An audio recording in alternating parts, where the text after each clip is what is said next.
105.4 FM Radio Panique Africa Landeclick mbote mingi bandeko balandi mbote na baebanso bazubongo libaku ya kolanda biso mukolo mwalelo mbote na bino banso sika bozwami tozali bongo na mboka Belgique wapiesi po ya monene ko elibiso na kati ya communauté tolingi bongo to solola ezali likambo ya liwa ekomi na kati ya communauté congolaise bongo na moboti papa ya mwana ndenge tolobaki lisolo ebongaka boyo kanano na source ndenge likambo elekaki liboso ya kolanda ba réseaux sociaux po ekoma na ba information mosusu déformé papa mwana azali na biso na singa soki tokoyi koyoka e papa mbote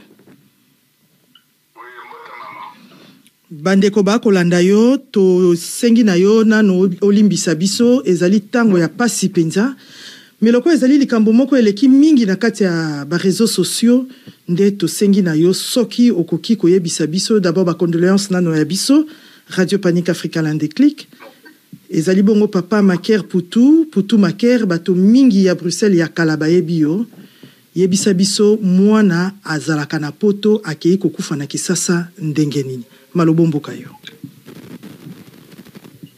Merci maman pour la parole en tout cas effectivement moi nazalaka na yewa azwaki vacances na ye annuel leo tozwakaka azi 3 semaines à vacances abisinga papa nazo voyager na moka te tango mosusu internet to boy koyoka nizaka mwa pasi pona bandeko ba yoki malamu te nazongeli boy oyo awuti koloba ezali bongo ndeko Maker Putu ye tata ya mwana asi akoma awa na mboka Belgique mbuleleki ebele ayaki mwana moke akoli ayebi lisusu Kinshasa te atika mama na ye kuna na bandeko mosusu mwana akoli azwi mukanda na ye ndenge toyebi ni procédure ezalaka azwi mosala atangaki formation na ye asali na baninga bazwi mwa pécule de vacances boyebi ndenge zakelengi on va aller s'amuser où bandeko balobi bakende Kinshasa papa lobi pona nino ke imboka mosusu te po esengela ka kende na Canada et pa ya noko na ye alobi te na lingi na zonga na sala surprise et pa mama tikala na bandeko nde bakumbani na baninga na ye baninga wana moko awa na Belgique tata na ye asomba appartement na cité du fleuve na bo bayebi nde bana wana ba louer appartement papa abosani poto solo laki je crois zaki ba 800 € pour na 3 semaines ba vandi wana esengela ki ba vanda wana mwana longwe awa na Bruxelles na baninga vendredi ba komi Kinshasa le même vendredi par SN na pokwa boyebi ba heure ekomaka ba kitisi kaka bisaka ba yoki mwanzala bali ya mwa eloko bakumbani kolonga cité du fleuve tika batika ki biloko kino bandalungwa na restaurant ba réservaki baliepe mwa bantaba mwa eloko ba melibino moko boyebi ndenge ezalaka bazongi na cité du fleuve na ba 1h du matin mwana fulufulu e bandiko bimaye na monoko ye kaka baninga ngo bazalaki bakumbani bamemi ye na l'hôpital kokoma kuna moto azalaki lisusu te donc kolongwa na ye kaka Belgique ti na mama ngo alingaki asala surprise amoni ete na bandeko bazoka ke mwana kufi kuna bazoka mwa ayaki mokolo nini na ngonga nini nde liwa ekuti mwana kuna na sima bambula ebele jeune garçon na biso wana azalaki na 36 ans atiki mwa bébé na ye ya 1 an mbula moko atiki ya wasoko tali jeune fille na ye na lobi jeune fille na ye mwasi na ye jeune fille moko oyoki na mawana âge ya mwana mwasi wana akoma déjà veuve boyebi bandeko soko nano ekomeli yo te okoyoka pasi te tango tokendaka ba matanga bato tango tokendaka biloko bato zotala mawe yalo kwa moto azoki te oyo azoki pota ye moto akoyoka pasi yo moto okotala ye makile ebele somo pota ngo grave mais pasi oyo akoyoka yo koyoka ngo te ngana tondi nano papa Maker Putu botondi ya mingi po courage oyo azui ya kubeta lisolo oyo pasi ezo kata na misisa motema mwana zalaka soko moto abelaki okoyoka moto abelaki kasi na nzela singa na lingi na kotisa bandeko oyo tokoki kobenga ba expert na kati ya makambo ya boye soki ekomeli biso. Mwana akendaki Kinshasa kosakana, mwana akufi. Papa alobi te, oyo wana akufi ya ngai te. Oyo ya ngai fona mona ye. Soki penza akufi nga moko na kunda ye, elakisi nini? Kozongisa nzoto awa na Belgique. Kasi boyebi te kozongisa nzoto na Belgique. Procédure ezali. Elekaka ndenge nini? Nde eloko tolingi totu na bandeko oyo bazali na kati ya masolo ya ba assurance ya baboy. Omoni biso bato moindo mingi ba Congolais Kinshasa. Lelo liwa ekutie. Ndenge mama a préparaki leete na yo po basombela yo couche, po basalela yo miliki, po bayamba yo na mokili. Bandeko ndenge pe sengeli na biso, kobongisa kozonga na biso. Tozali na singa na papa Moro Mokota, tozali bongo na papa Augustin Izeidi, bango bayebi ba masolo ango ndenge elekaka. Mundela prévoya ba assurance, eza pe pasi penza, eza pe belete. Parfois 10 dollars, 15 euros, 20. Ce qui est important, il faut qu'on prévoie. Camarade Nabiso propre, Mikolo na aussi tété. Ouais, yaki a wapé à Koufi. Et ça là qui toujours difficulté pour nous rapatrier. Il faut tomileng la nenga balobaka. À partir y a voyage, ce qu'on m'y quitté, au Bakisiata, 20, 30 euros ya pamba.